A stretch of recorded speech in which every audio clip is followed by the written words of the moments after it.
Bon, merci Manuel de nous rejoindre pour clôturer cette soirée. Vous aviez coché ce match, bien évidemment, comme Tarbes l'avait fait aussi, mais ce soir, c'est l'équipe à domicile qui l'a emporté. Qu'est-ce qu'il a manqué à votre équipe pour aller chercher ces 7-8 points qui vous ont tout le temps manqué en seconde mi-temps? Il nous a manqué de l'adresse. Ce soir, on met très peu de tirs. Et je pense que Tarbes ce soir a mieux démarré, mieux joué que nous en première mi-temps. Et nous, on a été vachement fébriles après derrière. Et ce faux départ, en fait, nous a perturbés et nous a pas donné confiance. Donc, je pense qu'après derrière, Tarbes était dans une situation où ils ont basculé devant. Et la sérénité s'est installée chez eux. Donc voilà. Donc, nous, c'est frustrant parce qu'il y a beaucoup de petits paniers faciles qu'on rate. Et puis, on n'a pas d'adresse sur les tirs longue distance. Donc voilà, nous on a besoin de ça pour exister. Et on sait qu'offensivement, on a besoin de cette adresse. Et donc ce soir, voilà, l'adresse, je pense qu'elle a été plus côté Tarbes. Cette défense tout-terrain là en première mi-temps qui a marché, que vous avez fait un 5-0 en sortie de temps mort. Ouais. Ça peut pas marcher toute une rencontre. Non, et puis François s'est bien adapté dessus. Ils ont été un petit peu plus patients après derrière, à perdre moins de ballons. Non, je trouve que sur l'ensemble des matchs qu'on avait vus avant et des 3 défaites de Tarbes, sur ce match-là, ils ont eu beaucoup plus de confiance, de sérénité. Ils sont restés beaucoup plus focus sur le match. Ils se sont pas déstabilisés. Et nous, au contraire, je pense que voilà, on a toujours besoin de bien rentrer dans les matchs, de bien démarrer, de passer devant, d'être devant. Et sur ce match-là, on n'a pas réussi. À la fin, des deux côtés, je pense, mais je vous ai observé, c'était les calculs de suite en fonction des autres résultats. Ce championnat, il est hyper dense. Ouais, c'est la première fois qu'on voit ça en LFB. J'en ai parlé aussi à François, lui aussi, c'est la première fois. Donc il peut y avoir un regroupement encore à 9 victoires à la fin là. Donc c'est juste incroyable quoi. Maintenant, je pense que il va pas y avoir trop de calculs à faire. Faut gagner un maximum de matchs et puis essayer que les goal average y comptent sur la fin de saison et qu'on arrive à être dans les 8, ça c'est hyper important. J'ai pas regardé, pour ce qui vous concerne, le dernier match, c'est? Donc nous on va à Angers. Okay. On va à Angers le dernier match. Compliqué. Voilà, un match très compliqué, derby. Et on espère qu'on va aller faire la perf là-bas parce qu'on n'a pas le choix, sinon on sera dans les play-downs. Ok, on le dira pas trop à Aurélie, mais en tout cas bon match. Ouais, merci, c'est gentil, merci. Ciao. Bon, Clémentine, félicitations pour cette victoire. À la différence des précédentes rencontres où c'est tombé du mauvais côté, ce soir, c'était pour le TGB. Bravo. Ouais, franchement, je suis contente parce que on restait sur 3 défaites quand même très frustrantes et des matchs qu'on avait ciblés comme étant très importants pour la course au play-off. Donc voilà, quand tu es dans une spirale négative comme ça, c'est dur de rebondir et je suis fier de l'équipe parce que tout le monde a réagi ce soir. On était dos au mur, on n'avait pas le choix que de gagner si on voulait encore avoir notre destin en main. Et pas facile contre une équipe de La Roche quand même qui arrivait avoir mis 40 points à Charleville la dernière fois. Donc on savait que ça allait être dur et on n'a rien lâché. Donc très contente. 2 matchs en 5 jours si je compte bien.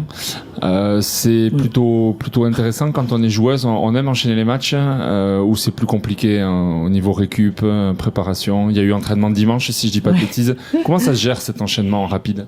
Là, des fois on a du repos quand même le lendemain de match. Bon là, dans notre situation, on a eu entraînement quand même parce qu'il fallait travailler pour préparer ce match-là.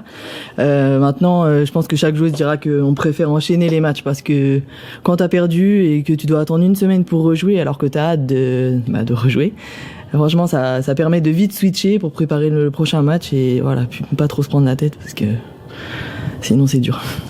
Bon, ce soir, on a vu une Clémentine à droite, à 3 points. T'as mis 2-3 points rapidement là pour te mettre dans la partie. Ça met en confiance ce genre de shoot. Ouais, ça met en confiance. J'avais raté mon premier, donc des fois c'est pas facile quand tu commences comme ça, mais je me suis pas posé de questions. On m'a fait les bonnes passes, donc voilà, c'est rentré. Bon, il reste une rencontre.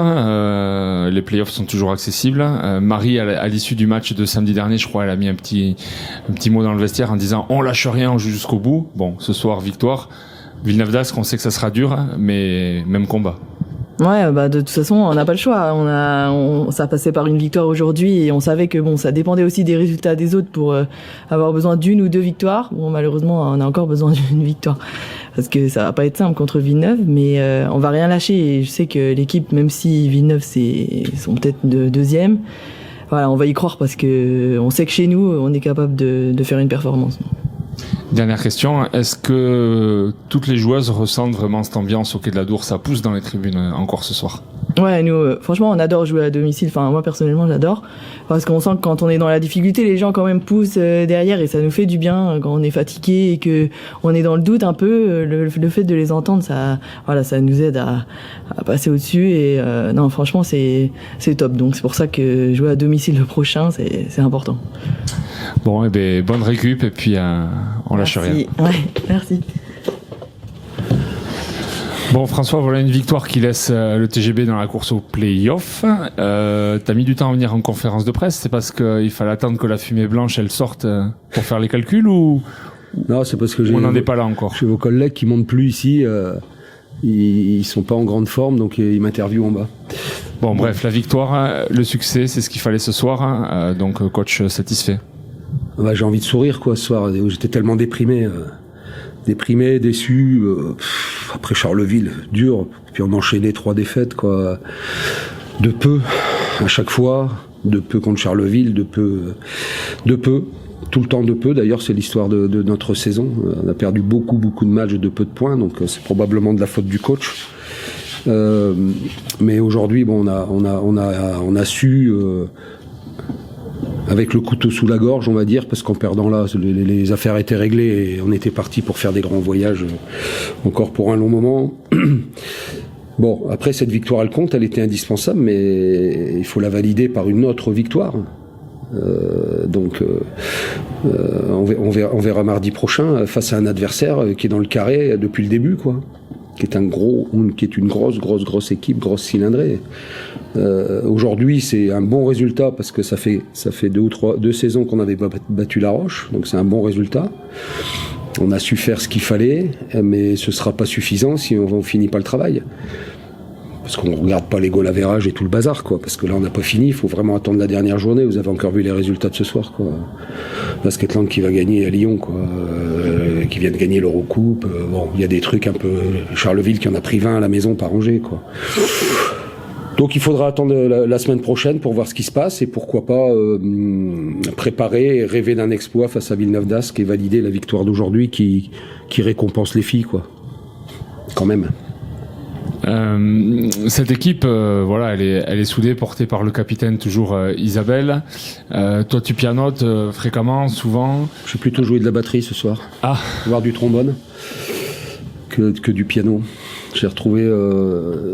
J'ai expliqué il y a pas longtemps que j'avais évolué avec le temps et que j'étais plus le fou furieux que j'étais il y a 20 ans, mais je me rends compte qu'il y a des résidus là qui traînent par là et que quand il y a encore ces moments de compétition, de combat, etc., que je retrouve des racines ostrogoths un peu agressives. Donc voilà, les filles supportent, c'est bien. Elles doivent avoir pitié un peu du mec là, donc qui vocifère sur le côté. Donc ouais, après j'ai coaché, après j'ai encouragé, après j'ai invectivé, voilà, parce que toutes les actions sont importantes. Il y a toujours très peu de points. Donc le moindre truc que tu ne fais pas alors que c'est prévu et que tu t'es préparé à ça, que tu fais pas, c'est interdit. Donc je m'autorise le droit à pianoter plutôt fortement. Voilà, c'est comme ça. Donc, et puis il fallait y être, quoi. C'est des matchs, c'est des demi-finales, quoi. Là, on vient de gagner une place en finale face à Villeneuve, mais c'était une demi-finale, il fallait la gagner. On avait grillé les jokers avant, on devrait peut-être déjà y être. Mais c'est comme ça, et ce championnat est terrible, d'intensité, d'homogénéité. Et jusqu'à la dernière journée, il y a 6-7 équipes qui savent pas ce qu'elles vont faire dans 15 jours, quoi. C'est original, c'est exceptionnel, c'est nouveau. J'ai jamais vu une saison comme ça. Pour finir, j'ai envie peut-être une fois de plus qu'on fasse un appel au peuple. Ce soir, il y avait du monde, enfin il y avait du bruit, il y avait du monde quand même. Et ça serait bien de finir la phase régulière avec une énorme salle face à Villeneuve d'Ascq. Toi-même, en tant que coach, j'ai posé la question à Clémentine tout à l'heure et j'ai vu Isabelle tout le match. Elle ressent cette énergie. Toi aussi, j'imagine, et on ne peut qu'en attendre encore plus pour le prochain match. Ouais, moi, je le vois pas, je l'entends pas. Je suis complètement fermé à ça, donc j'entends pas. J'ai vu qu'il y avait un peu plus de monde que contre Charleville pour cette demi-finale. Alors, je parlais d'une finale, effectivement, si on peut avoir le peuple bigourdan et puis nos voisins, s'ils veulent venir, ils sont les bienvenus. Il y en a nos voisins béarnais. Même les Gersois, on les accepte, tout le monde. On prend tout le monde qui viennent voilà, le Grand Sud-Ouest, qui viennent nous pousser face aux ch'tis de Villeneuve, voilà. Parce que au bout du bout, il y a effectivement un groupe qui serait, moi je serais très heureux pour elle, quoi. Je serais très heureux pour elle de pouvoir le faire, parce que les playoffs, ça va pas nous amuser quelque part. On va vraiment traîner notre peine à y aller, et donc il faut vraiment encore les playdowns, pardon, les playdowns. My Taylor is rich. Et mais ouais, je crois que si on veut encore vivre de l'excitation, avoir voilà du rêve, aller se taper un des 4 premiers, voilà, c'est ça quoi, puis offrir au public. Donc oui, il faut mettre toutes les énergies là-dedans. Nous, on les mettra. Si on a la salle pleine comme on l'a eu il y a Basketland, c'est l'exemple. Salle bien remplie, un public qui a poussé, qui a exceptionnellement éteint le public landais, que je salue, ici-bas. Si on peut avoir ça, ça serait bien. C'est mardi prochain à 20h. Et c'est les vacances scolaires dans les Hautes-Pyrénées. Et puis il pleut. Je crois qu'il pleut. Donc ils ont même prévu pas de verglas. Donc on peut rouler, on peut venir, voilà. Donc alors, oui, je pensais pas au problème de toiture, puisque c'est réglé en plus. Il peut pleuvoir, on a tout ce qu'il faut là, tout a été réglé. Voilà mes amis. Merci François. Bonne soirée.